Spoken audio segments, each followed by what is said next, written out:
Jeff, you got Gavin Sawchuk some opportunity against Tulsa.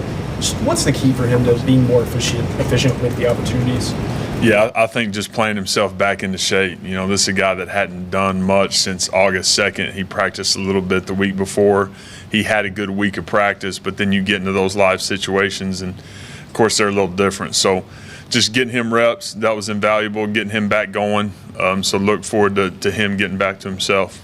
You also got Caden Green and Jacob Sexton, some of their first significant reps of the season. What did you see from those guys? Yeah, both guys that are going to be really good players for us. They're not quite there yet, but they're continuing to work at a really high level. I love their mindset and their toughness and how they approach the game. So guys that we look to have, you know, big roles here as they move forward throughout their career. Sit over there and go to Justin.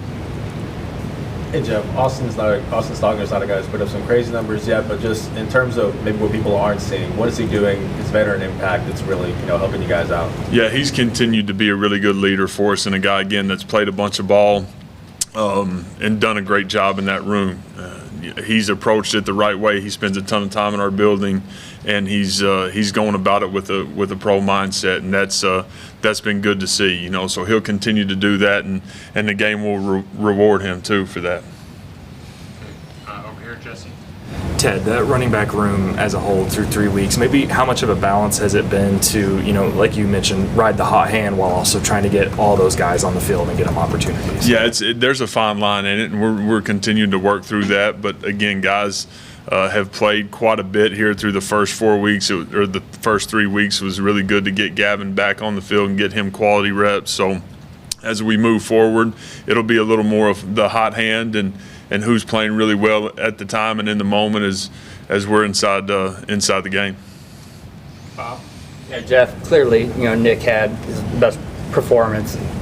What do you remember about last year and the struggles he went through and how he fought through it? Yeah, just being the same kid every day, as hard as it was, him not being healthy and having the soft tissue issues and going through different things when he knew he had the ability to be on the field and play and make an impact with where we were in that room this time last year.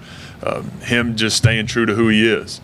You know, he's got an incredible family, he's got an incredible future, and he's a young man that has just continued to work and put himself in positions of success. It was really fun to see him come out of his shell a little bit on Saturday and have some success. Eli? Jeff, in the context of the run game, what's been your evaluation of the offensive line so far, and where do you feel like that group still has to go? Yeah, we've got to continue to get better. Obviously, as we move forward, you know, the unit that we're facing this week going to be the best unit we've played up to this point, and you know, we've got to continue to play guys like Caden and like Jacob so that we're able to play multiple guys at the front spot. You know, I think we ended up playing 10 last week. Troy also has played a lot of ball for us here in the first 3 weeks, which has been good to see. The run game, we need more production from that standpoint. And we need to create some explosives at times in the run game. So we'll look forward to that being a big part of who we are as we're moving forward as well. You talk about that stuff. Has it felt more like difficult to get guys into a rhythm, or has it been something at the front about kind of the scheme and everything? It's a mix of things as you go back and watch the tape. Has something to do with the backs at times, or entry angles, or whatever it may be, winning our one-on-ones when we have the opportunity to in space. But again, feel good about where the group is. Need them to have a great week of work as we go on the road. James? Jeff, is your left guard position unsettled, or are you just working guys through because you have talent? And also, on defense, you talked about Cincinnati a little bit, but they're pretty good statistically. What do you see out of them as a whole? Yeah, we're going to continue to roll some guys up front. We've got guys that deserve to play, you know, and those guys have played and they'll continue to. With what we're seeing out of Cincinnati is a front that's really good. They're big, they're long, they're physical, and the strength of their defense to me is that front. So it'll be a great challenge for us as we go on the road. Jeff, you guys have been extremely successful on third down. I know you talk about winning first and second down to set up success, to set the success, but you also completed 3 third and long situations. Can you talk about just your third down success? Yeah, it's been good to see guys make competitive plays. You know, when guys are wide open, you pitch and catch. That's fun and it's good. But seeing guys make really competitive plays like Jay Gibbs' play on 3rd and 12. which was a huge play in the game at that point, was great to see. And we got to continue that trend. You know, we're going to have guys open at times, but man, when you're one-on-one and you got a chance to go make a competitive play, make the play. And I think that was the best thing coming out of Saturday. What about Dylan's decision making in those situations too, making the right reads, and he's been really good at that too. Yeah, it has been good. Big boys have done a really nice job keeping him clean, and that's been a big part of it too, giving him the ability to sit in there and play through his progression and not have to escape and get out of it too early. Okay, Ryan? Yeah, just sort of sticking with Dylan there.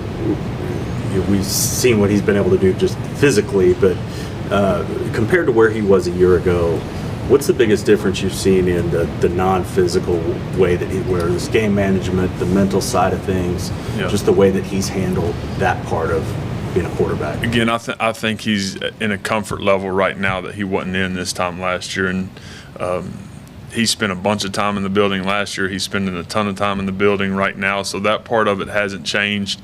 Again, he had to go through some things last year that were hard, and I think that's matured him in a way to have a really stern edge about him and how he's preparing and playing with the chip on his shoulder, and he's got to continue to do that. I imagine you always thought that there would be that progression this year in this second year, but was there a time or a moment when you started getting a sense of just what the difference would be?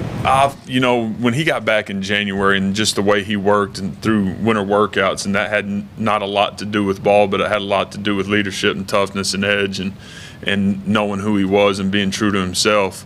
Seeing that was something that was eye-opening for me, because again, he's operating with a real edge right now, and he's got to continue to do so. Jeff, the package with Jackson Arnold, have you been able to put your finger on why exactly that hasn't maybe worked to the degree that you guys thought it might, and is that something that you guys want to stick with going forward? Yeah, we'll continue to find ways to mix it up, you know, and put him in positions of success when he's in the game. The other day, looking back, wish I would have done maybe a couple of different things with him in there. Felt good about the two things that we had in the game plan, which were obviously the ones that got up. But again, we'll find ways to put him in positions of success moving forward. Ryan? We've seen the depth with the wide receivers that you guys have built through the non-conference. As these games tighten, how do you keep managing that rotation? Because you guys move so fast. A lot of times you just want to keep it rolling. The guys that start the drive finish. Like, how do you manage that to keep those guys in? Yeah, just through great communication on the headsets from position coach to me being upstairs, just making sure that we're talking through when there is stoppage or when it is slowed down, being able to roll guys and get guys in, being able to change personnel throughout drives. On Saturday when it slowed down and we had opportunities to do so. So we'll continue to look at that in the flow of it and in the middle of games. Okay, left side, third row. Big. Oh, I'm so sorry. Just tell me a little bit about Jalil Farouk. I know he had the 62-yard return on the opening kickoff. What was that like? It was good until the end of it. Yeah. You know, we've got to do a great job taking care of the rock, but Jalil has been great with the ball in his hands. I've said that, 100 different times, and he'll continue to be that for us. Finding ways to get it to him along with some other guys and making sure they're having opportunities in space with the football. So proud of the way he played. I'm really proud of the way he bounced back after that and went and had the day that he had, played tough, and was proud of him for it. Okay, way back, John Hoover. Yeah, Jeff, is it important in college football, can it be a priority for an offense to have a quote-unquote identity? Is that a thing, or is that a media creation where what is your identity? And if it is, what's the identity for this Oklahoma offense? Yeah, I think it is important to have an identity. Hopefully when people watch us, they see us playing really fast, being fearless, and having great physicality about the unit, and that's who we want to be. We want to be an offense that's on the attack, that has great balance, and it's going to take what the defense gives us. And so that to us is, who we want to be every single Saturday. How does that change over the course of the season, or does it? Do you evolve? Do you get more physical against certain teams? You see what I'm saying? Yeah, I think the biggest thing is what you're getting on the other side of the football. If you have the ability to sit back there and pitch and catch it and throw it all over the yard because that's what you're being presented, then do that. if the box is incredibly light and you got a chance to go run the football 74 times, go do that. So putting guys in positions of success, that's our job. But ultimately playing fast, being fearless in how we call it, and having great physicality are the three things that, when people watch us, that they see that.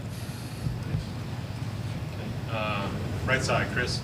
Yeah, Coach, how much does a guy like Cincy's Dante Corleone affect your game plan this week, and what are some things you can do to try to neutralize him Saturday? Yeah, he's a guy that's played incredibly well. They've got a bunch of guys really that have played incredibly well. That, again, it's a big, long, physical group, and we've got to do a great job being able to mix it up, changing the tempo, being able to do some things where we are huddling and we're slowing down, and making sure that we've got the right guys at it, just because of some of the different presentations that we're getting defensively. So we'll continue to do that, being able to mix it up and change it up and varying the tempos as we play. Back left, Tim. Jeff, coming back to the offensive line as it relates to the run game, you say we need to improve. Where do those improvements need to come, and what areas are you happy with? Yeah, again, it all depends on what situation you're in. Is it a short yardage situation? Is it a PN10? What is it? And then the next part of it is, from an improvement standpoint, there's so much of it that goes into the back's entry angles and where he is, where he's playing through the line of scrimmage, and making sure that we're clean from that standpoint. So it is, the five big boys, it's the tight end, it's the back, it's the QB, all working together to make sure we're maximizing every single carry. I think the biggest thing is if we go block a run for 7 yards, quote unquote, then we need to at least gain 7 yards. You'd like to be able to go block a run for 7 yards and gain 25, and that's what I mean by winning our one-on-ones. So we've got to maximize that. Continuing to clean up fundamentally across the board for everybody is a huge part of it, and we'll continue to focus on that and work on that. You mentioned Jalil Farouk being so good with the ball in his hands. What makes him so special with the ball in his hands? Yeah, I think the biggest thing is you look back and watch his, just his high school tape. This is a kid that played a ton of running back. So naturally, he's a strong-bodied guy that can win one-on-ones and be able to run through some trash. So those are the things that stick out for sure.